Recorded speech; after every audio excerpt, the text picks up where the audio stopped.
जय महाराष्ट्र.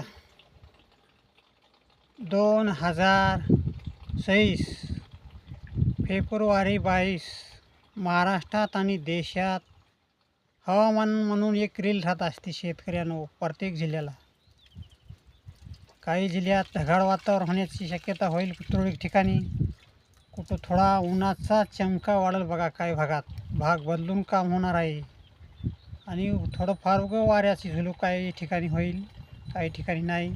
तेच आपापलं हुशारीने राहा. आणि आपापले गहू आलेले आहेत, हरभरा आलेली आहे, ज्वारी आलेली आहे काही भागात. तेच आपल्या राईनं आपण काढून घेण्याची गरज करा.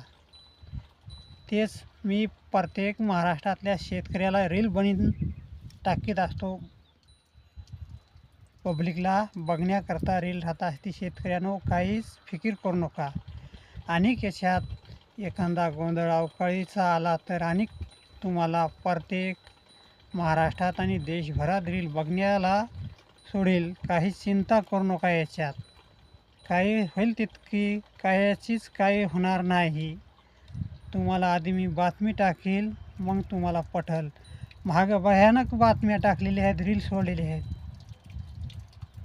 प्रत्येक रीलला सांगत आलेलं आहे मी. खोटं बोलणारा माणूस नाही, खरा रील टाकणारा आहे. काही चिंता करू नका.